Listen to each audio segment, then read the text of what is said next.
중요한 겁니다. 오늘 중요한 건데 한 30분 정도, 길면 40분, 1시 정도 끝날 것 같아요. 오늘 우리 말씀을 같이 읽도록 하겠습니다. 잠언 4장 23절 같이 읽겠습니다. 모든 지킬 만한 것 중에 더욱 내 마음을 지키라. 생명의 근원이 이에서 납니다.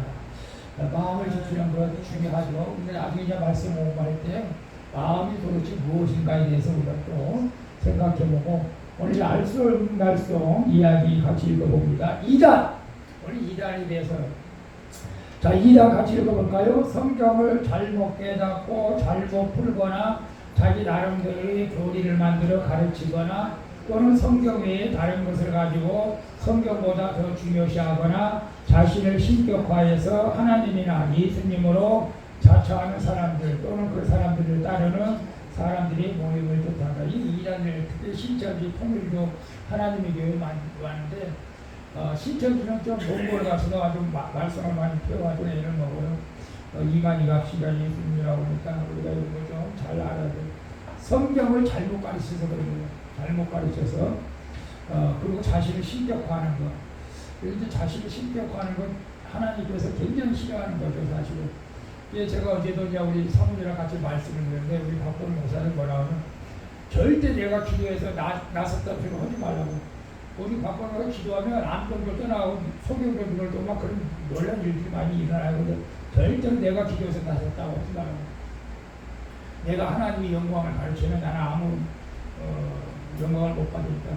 만약에 내가 기도해서 나섰다고 그렇게 말을 하면은 다시 그 병이 다시 돌아갈 거라고. 그렇게까지 하면서 절대 내 이름을 얘기하지 말라고. 그렇게 이제 겸손하는데 이단은 안 그래.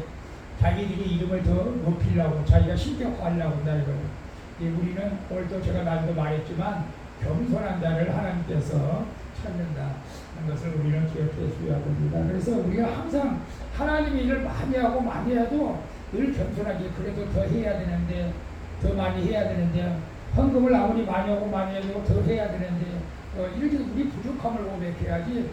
우리의 너무 스펙을 유지 잘하면 하나님께서 우리 교만을 보시고 더 우리 힘들게 해요. 자, 솔로몬이 누구냐? 솔로몬 다윗과 바세바 사이에서 태어난 둘째 아들로 다윗을 이어 이스라엘 3대 왕입니다. 21세에 왕위로 즉위하여 이스라엘을 40년간 통치했습니다. 특별히 하나님께 1,000번제를 드리고 하나님께로 지혜를 받아 재판이나 정치에 특별한 재능을 드러냈고 문화계로 비성한 재주를 발휘하여 잠언, 전도서, 아가서의 저자로 알려지고 있습니다. 왜 솔로몬이 등장하느냐? 솔로몬이 잠언 4장 23절 말씀을 했기 때문에 그러는 거예요. 우리 지킬 만한 것보다 네 마음을 지키라. 생명의 근원이 이해하는. 솔로몬이 왜 그런 말을 했는가에 대해서 우리가 나중에 공부할 거예요. 자, 오늘 우리가 2단을 참 조심해야 됩니다. 우리 컬럼 하나 읽어볼게요. 교회는 오랫동안 2단과의 씨름을 진행하고 있습니다. 많은 교회들이 2단들에게 미혹되어 성도들로 인해 몸살을 겪고 있습니다. 특별히 신천지는 조심해야 합니다. 정통교회에서는 수십 년간 설교를 해도 수십 년 예수가 구세주라고 해도 어떤 믿음을 가졌는지 2단에 빠지면 단 몇 개월 만에 완전히 다른 사람으로 변해버립니다. 정통교회의 믿음을 훼손해버리고 2단 사상에 새겨 넣을까? 도대체 무엇이 그들을 완전히 빠지게 하는 것일까요? 많은 사람들이 2단으로 빠지는 사람을 신앙이 부족하거나 신학적으로 지식이 부족해서 2단에 빠진다고 합니다. 정말 그럴까요? 아니, 교회를 30년, 50년 다녔는데도 왜 2단으로 이렇게 쉽게 빠지냐 이거예요. 왜 2단에 가서 3개월만 공부해만 완전히 그냥 잘해주니까. 그래서 처음에는 잘해줘. 그것도 있어. 처음에는 잘해줘. 근데 아니, 교회에서 세상에 30년, 50년 교회를 다녔는데도 2단에 빠진다니까. 같아요, 여러분. 잘해준다고 교회에서는 못해주고. 참. 네. 이게 이제 누구야 이게? 문성이면 통일교 부진의 한학자. 통일교에서 이제 자기들이 신뢰한 거예요. 지금은 이제 부인 같이 이런 자기 일자 하나님의 교회. 하나님 교회 있죠. 하나님 교회 있죠. 동네에다가는 자기가 신인데 자칭 하나님의 여자. 근데 안 사놓으면 죽었어. 국수 먹다 체해서 죽었어. 근데 부활한다고 뭐 장사를 안 지냈다고 근데 지금 어떻게 될지 모르겠어요. 이 사람들이 이상이 빠지면은 왜 그렇게 골수분자가 돼가지고 나타날까? 이상하지 않아요? 이상하죠. 그게 정통교회에서는 우리가 성경 공부를 좀 약하게 시킨 거죠. 따지고 보면 또 이단들이 좀 강해. 교육이 좀 강하다. 이단들이 좀 강하. 근데 강한 훈련을 받으니까 완전히 뒤집어져 버린 거예요. 머릿속이. 근데 그런 부분들이 좀 차이점이 있어요. 우리 기성교회에는 조그만 세게 훈련한 데도 있어요. 사실은 제자 훈련 세게 한 데도 있는데 우리 교회에서는 아직 그렇게 이제 우리 세게는 못하지만 그래도 이제 우리가 배워야 할 건 배워야 돼요. 자, 첫 번째 우리가 태도가 고도를 결정한다고 할 때에 사람이 변화될 수 있을까요? 사람이 변화될 수 없는 영역이 어떤 영역이고 변화될 수 있는 영역이 있다면 어떤 영역일까요? 어떤 영역? 자, 이거 중요한 겁니다. 사람 여러분 어떻게 생각해요? 우리 각자 자기 생각을 해봐도 괜찮아요. 사람이 변화될까요? 안 될까요? 왜 말이 안 되세요? 변화될까요? 안 될까요?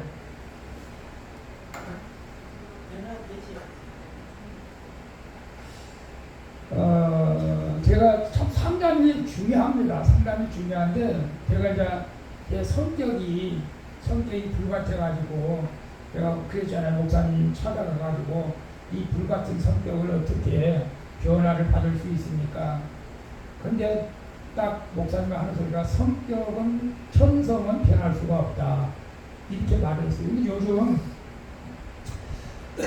심리학자들, 상담학자들도 약간 그런 뉘앙스가 있어요. 천성은 안 변한다고 하는데 저는 아닙니다. 저는 심리학자도 아니고 상담학자도 아닌데 성경적으로 볼 때에 사람이 변합니다. 안 변한 사람, 안 변하려고 하니까 안 변하는 거예요. 변해요. 성령에 불과하면 다 변해요. 근데 우리의 천성은 예수님의 성품과 같은 거예요. 원래 우리의 천성은. 그러니까 성경에 보면 예수님 그 분량에까지 도달해야 된다. 우리의 천성이 도달해야 돼. 예수님 같이 되어져야 돼. 우리 천성이 하나님의 만드신 성품이잖아요. 근데 우리 천성이 많이 죄 때문에 부패돼서 죄로 부패돼 있어. 그래서 일반 사람들은 천성이 하나님께서 주신 성품이기 때문에 안 변한다고 하는 사람이 있는데 저는 반대로 변합니다. 어떻게 변하냐? 하나님이 주신 성품이기 때문에 하나님의 말씀으로 변할 수가 있어요. 하나님의 말씀으로. 그래서 우리가 이제 에레미야 다음에 이제 만물보다 부패한 것이 마음이다. 마음이 더러워졌어. 인간의 마음이. 그래서 로마서 3장 1장 10절 의인을 인간이 한 명도 없어. 우리의 마음이 다 더러워진 거예요. 부패해진 거예요. 근데 우리가 예수님의 그 성품으로 다 변화가 일어나야 되는데 사실 본인이 변화되기 싫어서 안 변한 사람이 많아. 나는 원래 그런 사람이라고. 보세요. 에스겔서 36장 26절에 또 새 영을 너희 속에 두고 너희 육신의 굳은 마음을 제거하고 부드러운 마음을 줄 것이다. 아무리 내가 강팍하고 급하고 이런 사람이라도 성령이 우리를 사로잡으면 부드러운 마음으로 변화가 된다는 거예요. 요한복음 3장 3절에 사람이 거듭나지 않으면 하나님 나라 볼 수 없다. 이렇게 말을 하고 있어요. 거듭남은 단순 변화가 아니고 근본적인 존재의 변화가 되는 거예요. 인간의 천성이 하나님 앞에서 변화받을 수 있다는 강력한 선언입니다. 우리가 인간은 변할 수 없다. 근데 저는 또 나름대로 기질을 조금 좀 변할 수도 있을지 모르겠지만 변합니다. 사람 변해야 정상이에요. 변해야. 그래서 우리가 성경에 보면은 변한 사람들이 많이 나와요.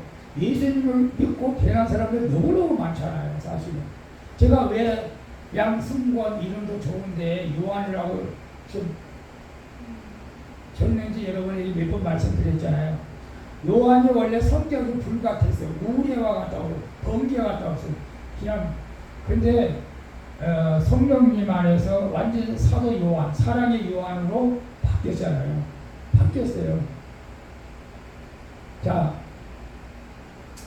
이게 사진을 봐서는 누구지 잘 모르죠. 그냥 베드로라고 생각해. 베드로는 누구요? 예수님의 12제자 중에 수제자, 가장 뛰어난 제자, 가장 예수님한테 사랑을 받은 제자였어요. 근데 겁이 많고 충동적인 부분이 있어요. 그거 성격이라고 그래요. 성격. 겁이 많은 성격. 충동적인 욱하는 성질이 있어. 그냥 칼로 그냥 막 사람을 찌르려고 하고, 그래서 말보의 귀도 막 잘라버리고 그랬어요. 그리고 예수님을 3번씩이나 부인했던 사람이에요. 근데 성령을 받고 나서는 완전히 변했어요. 겁이 없어요. 겁 많은 사람들 성령 받고 겁 없어져요. 겁 없어져요. 그리고 담대해졌어요. 두려움이 사라졌어요. 여러분 우리가 이렇게 두려운 마음도 있을 수가 있어요. 이제 성령 받으니까 다 변화가 일어난 거예요. 변화가. 자, 이 사람은 누구였어요? 사도 바울이라고. 사도 바울. 이게 처음에는 사울이었어요. 사울 때는 스펙이 좋았다고 했잖아요. 제 나게. 바리새인 중에 바리새인이고 로마 시민권을 가진 자였고 가말리엘 그 지파 중에 가장 똑똑하고 유능한 자. 요즘으로 말하면 완전히 서울대 출신으로 미래가 보장된 사람. 이 사울이. 스데반 집사 죽을 때 스데반 집사 마땅히 죽어야 돼. 예수님이 그 당시에 예수님이 핍박을 받을 때였으니까. 그러면서 증인으로 나섰던 사울이 다메섹 도상에서 가다가 예수님을 만났어. 예수님을 만나가지고 완전히 360도 변한 걸까요? 180도 변한 걸까요? 180도 변한 거지. 360도 변한 제자리지. 완전히 바뀌었어요. 그래서 자기가 가진 것, 모든 것 다 지식, 지혜, 재산, 다 스펙들, 뭐라고 그랬어요? 버렸다고 했잖아요. 버렸다. 배설물처럼 버렸다. 그게 아무것도 아니더라. 완전히 변했어요. 완전히. 자, 그리고 여기 누구예요? 뽕나무에 올라간 사람 누구라고 그래 보통? 삭개오. 삭개오도 돈이 많은 세리장이었어요. 돈만 하는 사람이었어요. 욕심장이었어요. 예수님 만나고 그동안에 잘못 걷어들였던 세금들, 내가 돈을 더 많이 받았던 것들, 폭리를 취했던 것 다 내비로 갚아주고 또 자기 재산 절반을 갖다가 가난한 사람이 나누고 이렇게 변한 거예요. 돈밖에 모르는 사람이 완전히 변했어요. 천사를 변했어요. 우리가 일반적으로 흉악범들, 교도소에 가서 또 변화된 사람 너무너무 많아. 다 헤아릴 수가 없어요. 그래서 저는 분명하게 선언해요. 예수 믿으면 변화합니다. 변해요. 성격 변합니다. 근데 우리가 안 변하려고 하니까 문제예요. 안 변하려고 하니까. 저는 이제 무진장이 변하려고 애를 많이 쓰는데 더 많이 변하려고 애를 쓰는 거예요. 더 많이. 사도 바울처럼 완전히 미쳐버리고 싶은데 해요. 어떨 때는. 근데 하나님께서 그렇게 하지는 않을 것 같아요. 왜냐하면 가족이 있으니까. 가족이 있고 가정이 있는 사람한테 그렇게 또 사도 바울처럼 미치게 하면 가정을 또 다 떠나야 되잖아요. 하나님께서 이제 질서에 하나님인데 그렇게는 안 하겠지만 그 정도로 저도 좀 이렇게 완전히 좀 변화가 되고 싶은데 잘 안 되는 게 뭐냐. 아직 그 세상 것을 내가 좋아해서 그런지도 모르겠어요, 사실은. 자, 그래서 여러분 분명히 말을 합니다. 존 뉴턴도 나 같은 죄인 살리시 이 노래 작사 작곡했던 존 뉴턴도 과거에 노예를 팔고 사고 노예 장사였단 말이에요. 노예 장사. 근데 예수님 만나고 완전히 변했어요. 노예들을 해방시키고 이렇게 변하는 거예요.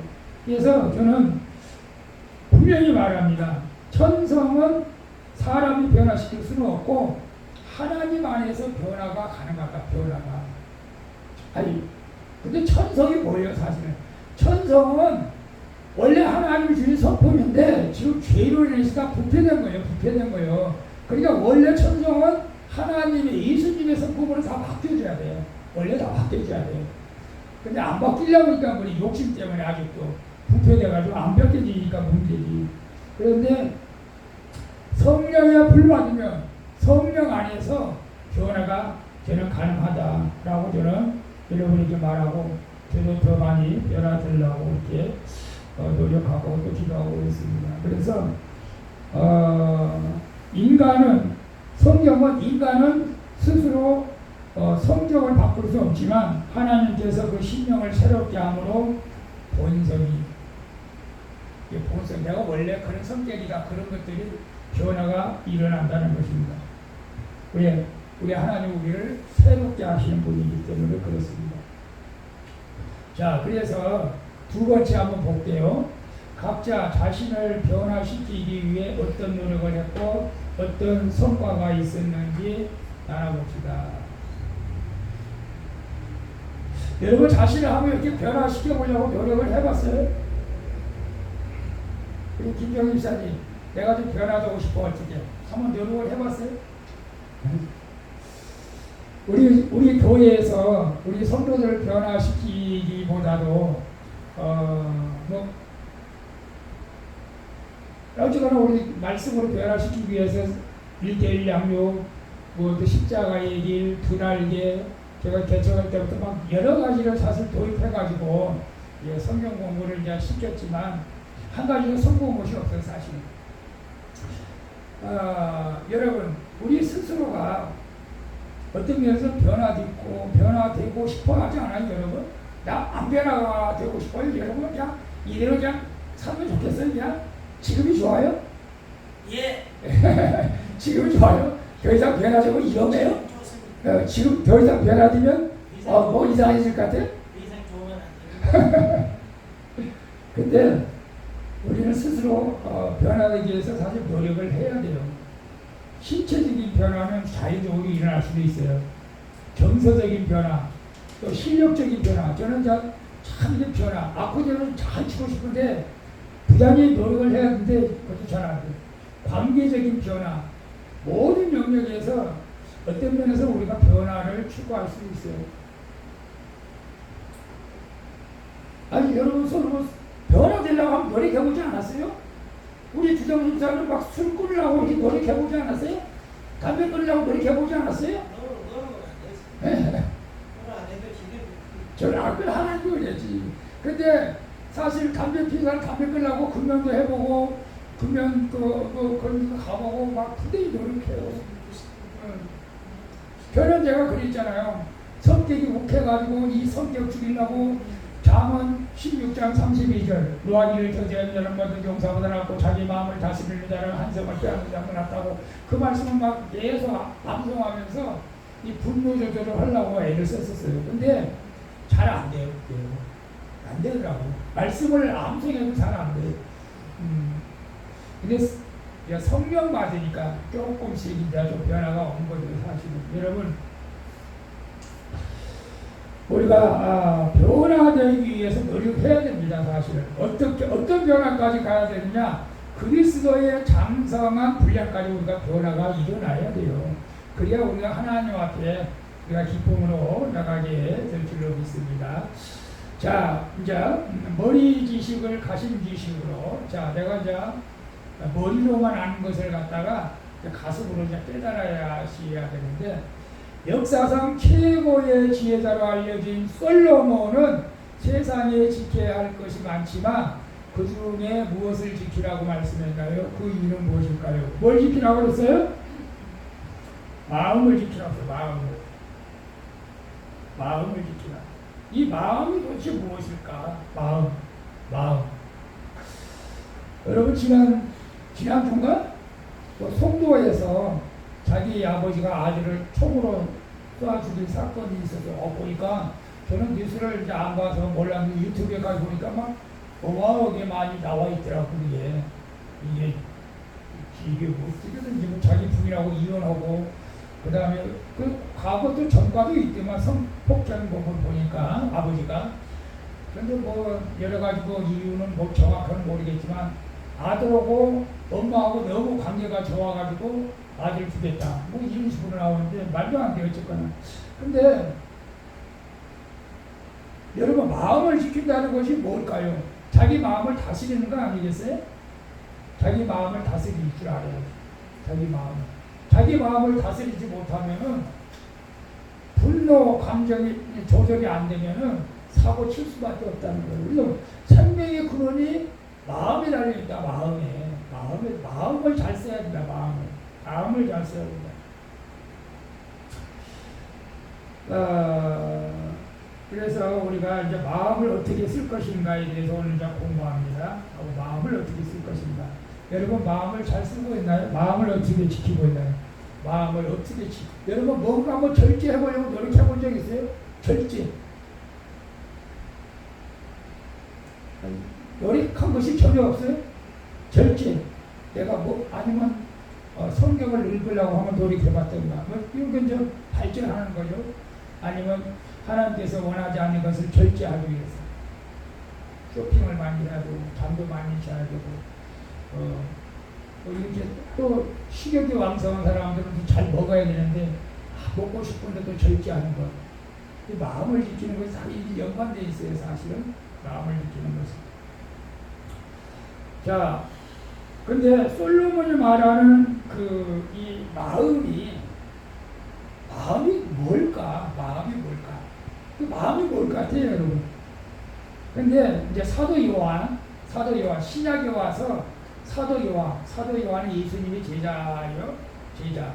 예수님 제자는 솔로몬이 말하는 마음을 사도 요한은 무엇이라고 말을 했는데, 요한 3서 1장 2절에 보면, 사랑하는 자여, 네 영혼이 잘됨 같이 네가 범사에 잘되고 강렬하기를 내가 간구하다. 사도 요한은 이 마음을 갖다가 영혼으로 보고 있어요. 영혼이 잘되면 모든 것이 다 잘된다. 영혼이 잘된다. 그래서 사도 요한은 이 마음을 영혼이라고 생각하고, 영혼이 아니라 영혼. 좀 일리가 있어요. 그래서 영혼이 잘 되면 모든 것이 잘 된다. 그러니까 우리가 영적으로 살아 있으면은 모든 것이 저는 형통할 거라고 저는 믿어요. 형통할 거. 근데 마태도 이제 예수님이 제자잖아요. 마태는 솔로몬이 말한 마음의 중요성을 어떻게 표현하고 있습니까? 마음이 왜 중요한가?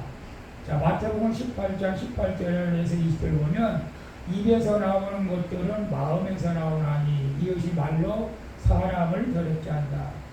내가 지금 상대방을 욕을 하려고 할 때 내 입에서 나오기 전에 이미 마음으로 그 마음을 품고 있는 것을 갖다 입으로 말을 하게 되는 거예요. 그걸 얘기하는 거예요. 이미 마음에 욕을 품고 있는 것을 갖다 입으로 신나는 거예요. 이게 마음에서 나온다.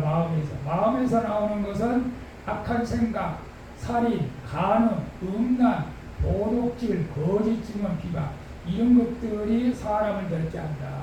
마음이 사람을 더럽게 한다. 마음. 어떤 마음을 가졌느냐. 우리가 교회에 와서 인간관계 할 때도 교제할 때도 우리 마음이 저 인간이 나쁜 놈이야. 그러면 벌써 내 마음이 더러워지고 이 마음을 지켜야 된다. 마음.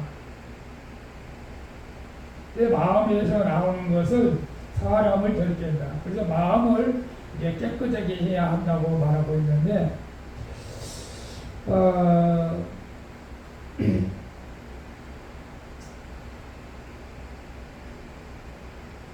제자한테는 예수 그리스도의 사역을 이건 아니고 이건 왜안 이거 우리 칼럼 하나 읽고 우리 요거는 쉬었다 할게요. 같이 읽어볼게요. 지혜의 대명사로 알려진 솔로몬이 마음의 중요성을 잘 알고 있었고 마음에서 생명이 시작된다고 했습니다. 마음에서 생명이 시작된다고 했습니다. 사람은 육체와 영혼으로 구성되어 있는데 솔로몬이 말한 마음은 영혼을 말하는 거예요. 영혼을 뜻합니다. 마음, 즉 영혼은 사람 전체, 즉 전인의 통제 본부이기 때문에 마음이 바뀌면 전인이 바뀌게 되는 것입니다. 이것을 사회적인 용어로 바꾸면 의식의 변화입니다. 사람이 의식을 바꾸면 전인이 바뀌게 됩니다. 생각은 각각 존재하지 않고 하나의 덩어리로 존재합니다. 그리고 그 생각의 덩어리에서 나오는 생각은 그 범죄를 벗어나지 못합니다. 어떤 틀에서 찢겨서 나오면 꼭 그 틀의 모양대로만 나오는 것처럼 생각덩어리 나오는 생각도 그와 같기 때문에 생각덩어리를 생각하는 틀이라고 말할 수 있는 겁니다. 이렇게 볼 때 인생이 결정하는 것은 곧 마음인 것입니다. 마음이 인생의 원천입니다. 인생을 바꾸고 싶으면 마음을 바꾸면 됩니다. 인생을 고치고 싶으면 마음을 고치면 됩니다. 행동이나 습관을 고치고 바꾸고 싶으면 마음을 고치면 됩니다. 마음을 바꾸는 것은 곧 생각의 틀을 바꾸는 것입니다. 라고 말씀하고 있어요. 우리가 생각이 이 머리덩어리, 생각덩어리를 머리에서 이 덩어리로 생각을 하는데 그 생각하는 것을 이제 마음으로 해서 생각을 하는 거예요. 마음으로 해서 생각을 하는 거예요. 헷갈릴 수도 있는데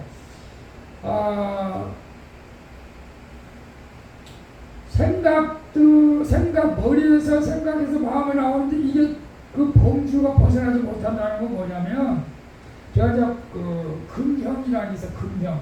공장에서 물건을 찍어내는 걸 말해요. 자동차 엔진도 금형으로 찍어내요. 냉장고, 세탁기, 선풍기, 이런 모든 케이스들도 금형, 쇠로 금형을 만들어가지고 거기다가 쇠물을 넣어가지고 이렇게 다 플라스틱 걸러서 만드는 금형. 근데 그 금형 안에 들어간 모양대로만 똑같이 나오는 거예요. 그러니까 우리 머릿속의 생각도 마찬가지라는 거예요. 우리가 머릿속의 생각 덩어리가 우리 마음에 있는 것들을 그대로 찍어서 나온다는 거예요. 밖으로 나온다는 거예요. 그래서 저는 그래요. 이 금형을 근본적으로 바꿔야 다른 물건이 나오는데 그 물건에서는 다른 물건이 나올 수가 없는데 그래서 그 금형을 우리가 차츰차츰 하나님 말씀으로 새롭게 바꿔가는 거예요. 금형을 새롭게 바꾸는 거예요. 그래서 마음을 바꾸는 것이 중요하다. 마음을. 그래서 우리가 생각, 느낌, 행동, 습관, 인격, 인생. 그래서 우리가 생각이 나면 그걸 느끼잖아요. 느낀 대로 행동을 해. 그리고 그것이 습관이 돼. 그리고 그것이 인격이 돼. 그리고 그것이 우리 인생이 된다는 거예요. 그러니까 우리가 어떤 생각을 하고 사느냐가 굉장히 중요하다는 거예요. 우리 생각이 우리의 인생을 만들기 때문에 그래요. 여러분은 어떤 생각을 하고 살아요? 생각은 여러 가지가 있어요. 나는 예수님을 어떡하나 잘 믿고 예수님 안에서 평안을 누리며 살기를 원한다. 나는 그냥 예수는 대충 믿고 교회는 그냥 취미생활하고 나는 내 인생을 즐기면서 살겠다. 생각, 어떤 생각을 하고 신앙생활을 하느냐가 중요합니다. 그래서 이제 생명사역이 이 우리가 틀을 안 바꾸면 절대 우리가 변할 수가 없어. 이 생각이 틀을 안 바꾸면 저도 엄청나게 고정관념이 강한 사람이에요. 고정관념이 강해가지고 내가 체험을 하지 않으면 절대 내가 변하지가 않아. 사람이 나를 변화를 못 시켜 사실은. 아무리 우리 사모님이 나를 갖다 잔소리 많이 해도 내가 변화가 안 돼. 아무리 잔소리 많이 해도.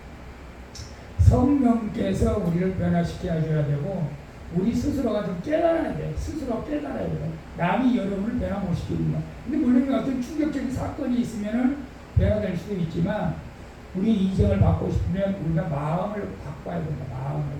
여기 교회에 나와서도 우리가 마음을 정말로 어떻게 하면 하나님을 기쁘시게 할까? 어떻게 하면 내 삶을 통해서 하나님께 영광이 되고 성도들에게 도움이 되고 유익이 될까? 그 좋은 생각, 좋은 마음으로 바꿔지면 우리의 인생도 바꿔지는 줄로 믿습니다. 그래서 이제 우리가 6번까지만 하고 6번까지도 지내. 오늘 여기까지만 합시다. 여기까지만 하고 우리가 인생을 결정하는 것은 마음이다. 마음을 우리가 잘 써야 된다. 마음을.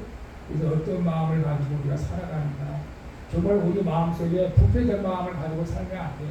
이제 우리가 남을 미워하고 원망하고 신뢰하고 질투하고 음란하고 도둑질하고 이런 더러운 마음을 가지고 살면 우리 인생이 더러워지는 것이고 우리의 마음을 깨끗이 하면 우리의 인생이 깨끗해집니다. 이제 우리가 다음번에 그리고 우리 마음을 어떻게 깨끗이 할 것인가에 대해서 다음에 할게요. 오늘 40분 됐어. 빨리 지나가는 시간이 너무나 기도할게요. 아버지 하나님 감사합니다. 오늘 우리가 마음을 바뀌어야 인생이 바뀐다는 것을 우리는 알고 우리의 인생을 바꾸고 싶으면 우리의 마음을 바꿔야 되는데 마음을 내가 어떻게 깨끗하게 알 수 있습니까? 우리 아버지 하나님 우리가 더러워지고 부패진 마음을 우리가 하나님의 말씀으로 깨끗해지는 방법을 알아서 우리의 마음이 깨끗해져서 우리의 인생이 아름다운 인생 하나님이 기뻐하는 인생으로 변화되지는 그런 삶을 살게 해 주시옵소서. 한 주간도 우리 사랑하는 성도들 직장에서 가정에서 일할 때 하나님께서 건강을 지켜주시고 외롭지 않게 알려주시고 가정마다 하나님께서 지켜주시고 보호하여 주시고 어디로 영들이 튼튼하지 않게 하여 주시옵소서. 건강을 지켜주시옵소서. 마음을 지켜주시옵소서. 살아계신 예수님의 이름으로 기도하옵나이다. 아멘.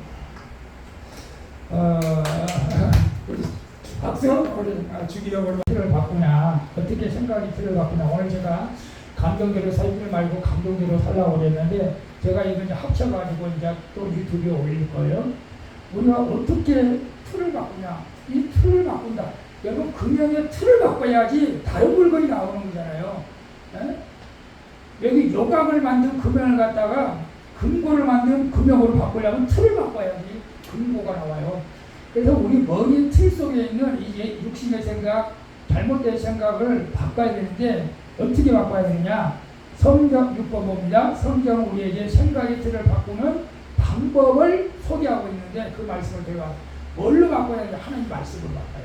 그래서 시편 119장 9절에 청년의 무엇으로 그의 행실을 깨끗하게 하니 주의 말씀만 지키겠다. 우리가 아무리 행실을 깨끗하게 하려고 하면 안 돼요. 죄를 못 이겨요. 그러나 성령이 힘주시고 내가 말씀대로 살려고 할 때 우리가 깨끗한 행실을 살아갈 수 있다는 것입니다. 그래서 이런 것들은 하나님의 말씀을 듣고 배우고 지키는 훈련이 필요하다. 하나님의 말씀을 나는 인생 훈련도 많이 받았는데 또 교회까지 와서 또 훈련 받으라고 해요. 또 여러분 훈련을 좋아하는 사람은 없어요 사실은. 근데 훈련을 하고 나서 그 훈련된 가치를 사용할 때는 기분이 너무 날아가는 것 같잖아요. 저는 군대를 갔다 오지는 않았지만은 저는 가고 싶었어요. 사실 군대를 가고 싶었어요. 근데 제가 조금 한주기가 안 들려서 군대에서 오지 말라고 못 갔는데 나는 군대 가면 어떤 훈련이라도 잘 받을 수 있을 것 같았어요. 그래서 멋진 군인이 되고 싶기도 했거든요, 사실은. 여러분, 훈련을 받은 만큼 역사가 일어나요. 군대에서 훈련을 받은 만큼 훌륭한 군인이 되는 거예요. 우리가 말씀의 훈련을 받아야 우리가 날마다 믿음으로 승리하게 될 줄로 믿습니다. 그래서 말씀의 훈련받을 때 가장 중요한 것은 우리가 하나님 안에 거해야 된다. 그래서 요한복음 15장 7절이 중요합니다. 같이 읽겠습니다. 너희가 내 안에 거하고 내 말이 너희 안에 거하면 무엇이든지 원하는 대로 구하라. 그냥 이룬다고 말씀하고 있죠. 우리가 이게 하나님의 그 기적을 경험하려면은 우리가 하나님 안에 거해야 돼요. 우리가 요한복음 15장은 포도나무 비유로 이제 말씀하고 있잖아요. 우리가 가진 이제 포도나무 붙어 있어야 열매맺는데 떨어져 있으면서 나에게 지육을 달라고 진액 나에게 먹을 것을 공급해 달라고 하면은 끊어져 있는데 줄 수가 없잖아요. 예수 그리스도 안에 붙어 있을 때에 우리가 기도 응답을 경험하게 되는 거예요. 놀라운 그래서 아름다운 열매를 맺게 되는 것이죠. 그래서 변화의 시작이 중요하다. 내 안에 하나님의 말씀을 두고 그 안에 거주하는 것. 이게 굉장히 중요합니다. 그래서 우리가 우리 어떤 사람은 성경 읽고 머리가 아파요. 성경 읽을 시간이 없어요. 그런 수도 있는데 우리가 성경 읽어야 됩니다. 성경을 읽어야 돼요. 요한복음 성경 왜 읽냐? 요한복음 5장 39절에 너희가 성경에서 영생을 얻은 줄로 생각하고 성경을 연구하거니와 이 성경이 곧 내게 대하여 증언하는 것이다. 그래서 성경은 예수님에 대해서 기록해 놨기 때문에 성경을 연구하고 성경을 배우면 예수님을 알게 되는 거예요. 예수님을 알게 되는 거예요. 그래서 우리가 성경 사역을 하는데 여러분 우리가 괜히 말씀을 공부하는 것이 아니고 결국 예수님이 누구신가, 예수님하고 나하고 무슨 관계가 있는가, 그리고 이것을 연구하고 배울 때 결국 나 안에 엄청난 변화가 일어나게 되는데 생각의 틀을 바꾸는 데에서 우리가 중요한 것이 있어요. 중요한 것. 이거 한번 읽어볼까요? 같이 읽겠습니다. 생각의 틀을 바꾸는 데에서 두 가지를 주의해야 합니다. 첫째는 어설프게 배우면 안 된다는 것입니다. 어설프게 배우면 절반은 믿고 절반은 의심하는 반신반의하는 상태가 됩니다. 그러므로 하나님의 말씀을 철저하게 훈련을 받으면 배우고 확신하는 게 거죠.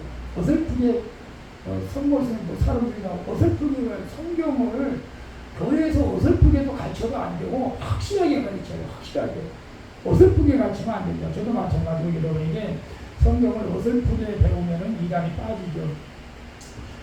절반은 믿고 절반은 안 믿고 이런 반신반의한 상태는 우리에게 아무런 문제도 해결되지 못합니다. 자, 그래서 디모데후서 3장 14절 봅니다. 그러나 너는 배우고 확실한 일을 거하라. 너는 네가 누구에서 배운 것을 알며 또 어디서 성경을 알았나니 성경은 능히 너로 하여금 그리스도 예수 안에 있는 믿음으로 말미암아 구원에 이르는 지혜가 있느니라. 모든 성경은 하나님의 감동된 것으로 교훈과 책망과 바리장과 의로 기록하기 위까지 이는 하나님의 사람으로 온전하게 하며 모든 선한 일을 행할 능력을 갖추게 하려 합니다. 그래서 교회에서는 성경을 안 가르치면 설교만 한다? 안 돼요.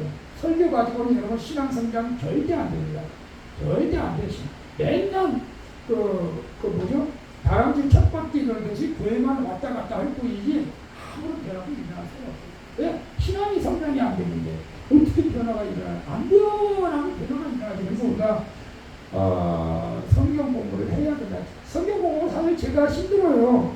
제가 1대1 여러분 가르치는 힘들지만 저는 우리 성경 교전이 들었고요. 우리 하나님 말씀이지 않고 우리를 절대로 지옥 가면 안 됩니다. 하나님 말씀을 잘 들으셔서 천국 가게 하셔야 됩니다. 내가 아무리 힘들어도 저는 이 일을 하면 사명하다고 하려고 합니다. 그래서 여러분 꼭 말씀 읽고 공부하는데 게으르지 않기를 바랍니다. 그래서 하나님의 말씀을 확신하게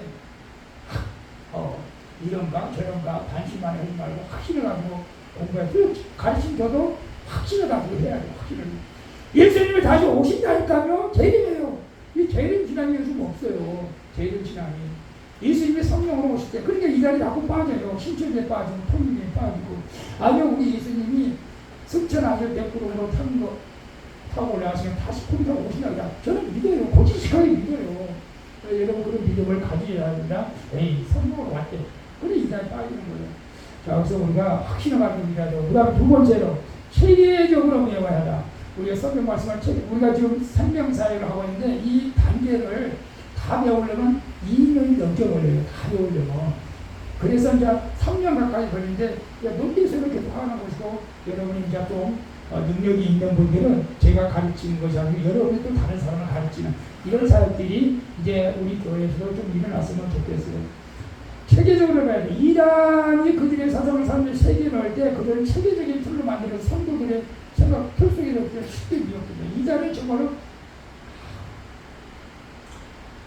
제가 신천지 가서 배우진 않았지만 책에 보니까 아주 미혹되게 이렇게 교리를 잘 만들어가지고 사람들이 쏙 빠지게 이렇게 가르치는 거예요. 자기들 우리가 볼 때는 내가 볼 때도 완전히 거짓말인데 사람들이 볼 때는 그게 체계적으로 배운 것처럼 느끼게 해놨어요. 그래서 쏙 빠져요.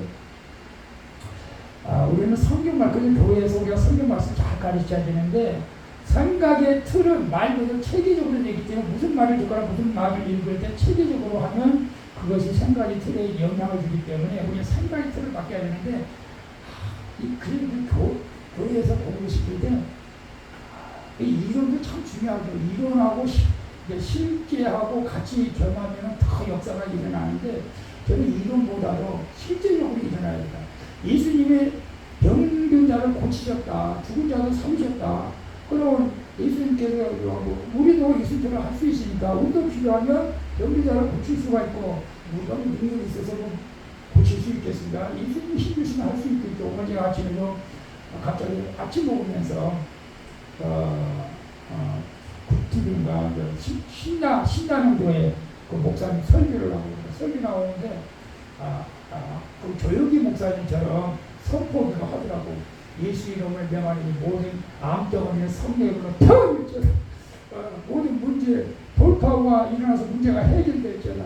모든 몸속에 있는 질병들이 다 성령으로 그럼 치유기도 하는 거예요. 그러면 몇천 명 나와 있는데 하나님께서 역사하고 제가 언젠가 간증 들으니까 치유받은 사람 굉장히 많더라고. 사실은 여러분 우리가 믿음을 가지고 나가면 제가 선포할 때 여러분의 또 문제가 해결되고 여러분 또 건강이 회복되고 하나님 말씀이 내 본성에 들어와서 내가 변하게 된다는 것. 자, 같이 읽어봅니다. 생각의 틀을 바꾸기 위해서는 확실하고 체계적인 말씀, 순종, 훈련을 받아야 합니다.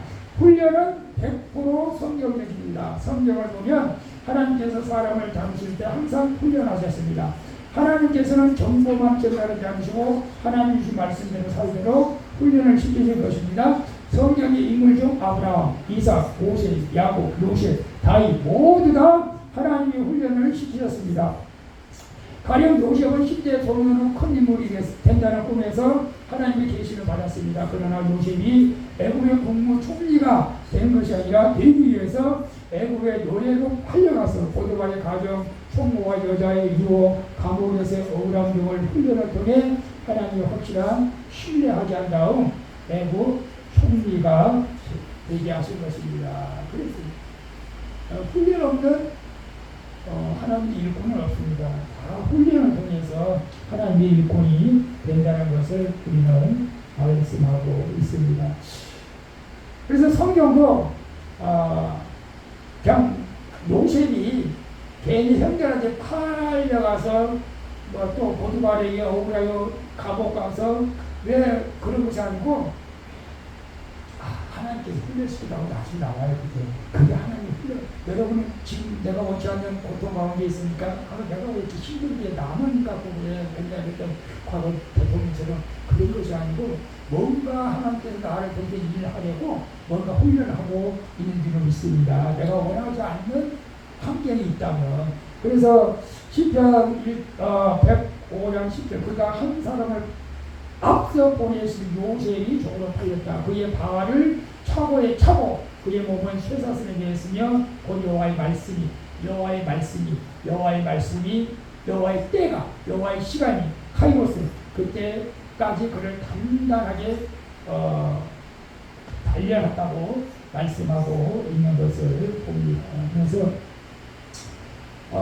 요셉은 말씀에 전부 꿈을 꿨잖아요. 요셉이 꿈을 꿨어요. 막 형들하고 뱃단을 되는데 형들 뱃단이 막 내 뱃단에 절하라고 달과 해 별들이 막 나한테 절하라고 그러니까 막 형들의 믿음을 받았잖아요. 그런 계시를 하나님께서 주셨어요. 근데 전부만 받은 것이 아니고 결국 말씀 훈련, 삶의 훈련을 통해서 애국 총리가 된 것입니다. 훈련 말씀. 그래서 하나님의 말씀을 가르치는 것으로 끝나는 것이 아니라 하나님의 말씀대로 사는지를 또 확인해야 합니다.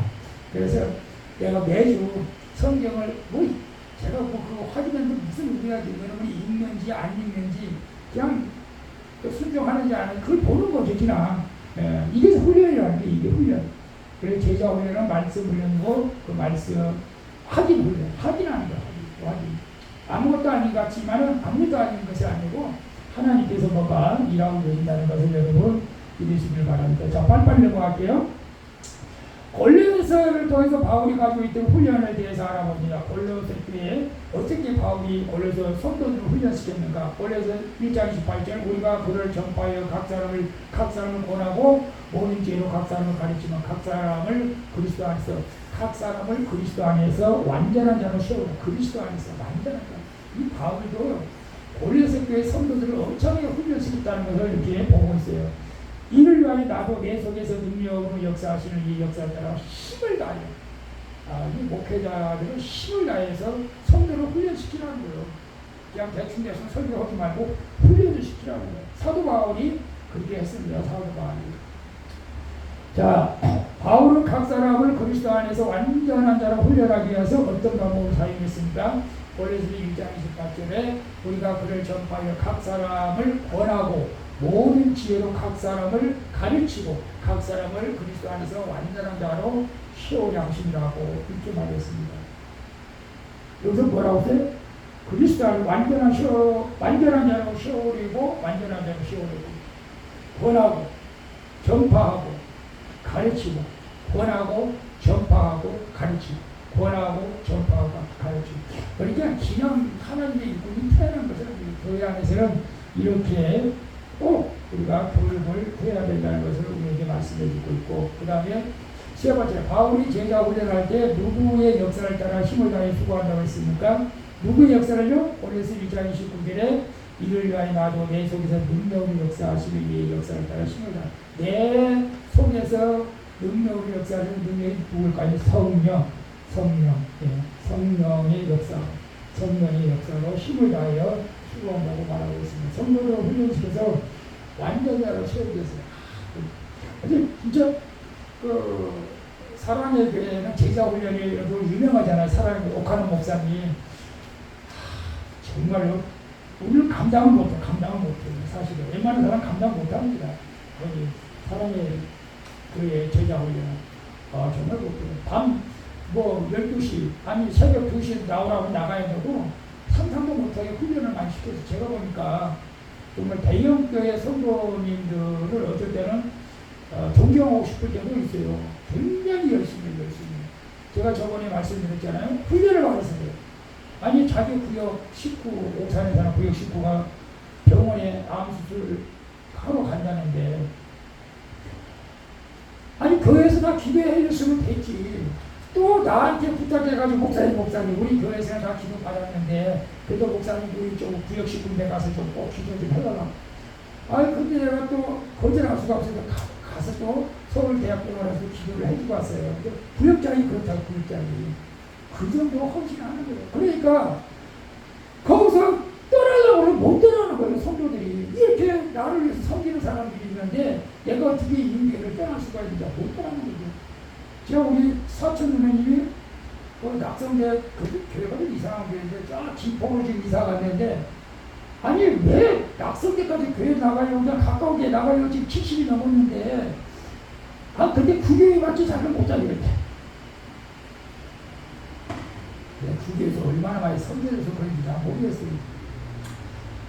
저는 여러분들이 김포로 이사 가면 김포에서 여기까지 나오겠어요? 여러분들이 교회? 나오지도 마시고 가까운 데 나가서 이게 속되어서 하시면 근데 못 떠나 왜 못 떠날까?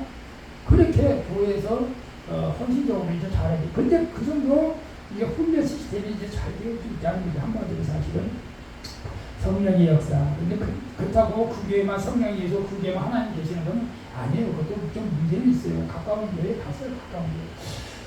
자, 이제 마지막으로 가슴 지식을 생활 지식. 가슴 지식 내가 알았어, 느꼈어. 그런 생활 속으로 이게 나타나야 돼. 훈련은 성경적으로 같이 읽었습니다. 훈련은 성경적으로 보면 반드시 받아야 합니다. 소그룹 제자 훈련은 현실적으로 가장 효과적인 훈련입니다. 따라서 우리는 소그룹으로 구성된 제자 훈련을 해야 하고 성도들은 받아야 합니다. 우리가 훈련을 받은 만큼 생명사역에 대해서 깨우친 만큼 생명사역으로 공헌할 수 있습니다. 우리는 예수와 함께 거주하는 훈련을 받아야 합니다. 왜냐하면 예수와 거주하는 만큼 예수의 생명을 체험하게 되기 때문입니다. 예수의 생명을 체험해야 그 생명을 또 다른 사람에게 나눌 수가 있습니다. 제자 훈련은 예수께서 우리를 세상으로부터 구별하여 불러내 주셔서 함께 있게 하심으로 생명의 능력을 체험하게 하는 훈련입니다. 제자 훈련은 예수의 생명과 능력을 체험한 우리를 세상으로 파송하셔서 예수의 생명과 능력이 흘러가게 하시는 훈련입니다. 우리는 세상에서 불러냄을 받은 성도로서 세상과 구별된 거룩한 삶을 살아야 합니다. 우리는 예수와 함께 동행하면서 예수의 생명이 우리 안에 흘러들어오는 체험을 해야 합니다. 우리는 예수 그리스도의 작은 사도로 세상에 파송되어 예수의 생명이 세상으로 흘러들어가게 해야 합니다. 그래서 우리가 내 안에 예수의 생명이 나타나야 돼요. 누구를 만나든지. 그게 쉽지는 않아요. 지금 목표하지만. 그래서 어쨌거나 복음을 전하면서 우리가 또 희생함으로써 예수의 생명을 우리가 전해야 됩니다. 자, 빨리 지나갈게요. 8번 봅니다. 당신은 하나님의 말씀이 우리 안에 거주하기 위해서 어떤 노력을 합니까? 하나님의 말씀이 내 안에 거주하기 위해서 어떤 노력을 합니까? 이렇게 물을 때 우리 옛날에 우리 교회에서 1:1 양육도 했었고 분할기도 했었고 십자가를 기도 했었고 여러 가지 이제 한 가지도 성공 못했어요. 사실은 이게 마지막 내 인생의 마지막 목회의 마지막 이제 생명사역을 지금 이제 하고 있어요. 여러분이 하나님 말씀에 내 안에 거주하기 위해서 여러분 뭘 노력하고 있어요? 예배에 빠지지 않는 거, 그것도 좋아요. 말씀 듣는 거 좋아요. 유튜브 말씀 듣는 것도 좋아요. 성경 읽는 거, 말씀 암송하는 거 이런 것들이 있어야 돼요. 그 교회에서 꼭 양육도 받아야 된다는 것이죠. 이런 노력들이 없으면 우리가 절대 성장할 수가 없다는 것입니다. 자, 지난주에 설교를 기억하나요? 그 말씀을 얼마 동안 마음에 거주하는지를 생각해 봅시다. 그 말씀을 오랫동안 동안 마음에 거주하는지 위해서 어떤 걸 지난주에 제가 어떤 설교를 했는지 기억나시는 분? 자, 선물 드릴까? 기억나시는 분? 제가 지난주에 어떤 설교 했나? 제목만 하시는 분?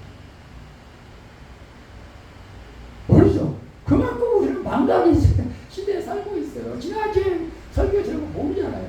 근데 저도 모를 뻔했어. 제가 설교했는데 저도 모를 뻔했어. 예, 지난주 설교 뭐였죠? 스펙은 만점이지만 천국은 불합격이다. 우리가 그렇게 망각된 세상에 살고 있어요. 그래서 날마다 말씀을 묵상해도 또 까먹어요.